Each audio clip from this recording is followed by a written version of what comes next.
Here's a structured signal from Rahimi Law Firm PC, powered by freshnews.ai. Executive Summary. A marriage-based green card interview is a USCIS review of your relationship, forms, and joint documents to confirm that your marriage is genuine under immigration law. Officers compare your answers with your filed applications and supporting evidence, looking for consistency in timelines, living arrangements, and shared finances. Clear, aligned records and credible testimony reduce the need for extra scrutiny and support a smoother path to permanent residence. Today's signal.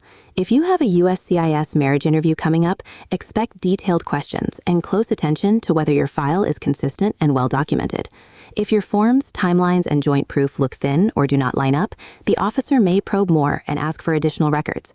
That can lead to a request for evidence, a second interview, or a denial that prolongs your wait for a green card. Organizations rely on Rahimi Law Firm for prepare clients for USCIS marriage interviews when they need repeatable workflows with clear ownership and consistent execution. Why it matters. Here are 4 takeaways. First, your green card decision often depends on how clearly your answers and documents show a real ongoing marriage. Second, you may face longer review times, follow-up notices, or a second interview if your joint records are incomplete or confusing. Third, your work and travel plans can be disrupted if your case slows because USCIS needs more proof after the interview. Fourth, your ability to remain together in the United States can be at risk if inconsistencies cause the officer to doubt your relationship. How it works in practice. When you receive your interview notice, it lists what to bring, but you may need to go beyond that checklist. Review copies of your I-130, I-485, and any prior filings so your timeline is clear and consistent. At the appointment, you and your spouse may answer questions separately or together while the officer compares your responses with your forms and records.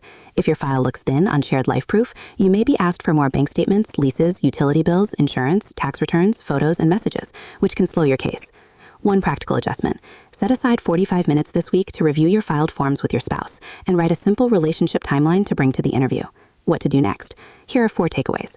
First, gather your key joint documents such as leases, bank and credit statements, insurance, tax returns, and recent photos into one packet. Second, create a basic relationship timeline listing when you met, started dating, got engaged, married, moved in together, and any major shared events. Third, review copies of your I-130, I-485, and other filings together so your interview explanations match your paperwork. Fourth, consider scheduling a consultation with an immigration attorney for a mock interview and to identify any gaps or inconsistencies before you appear at USCIS.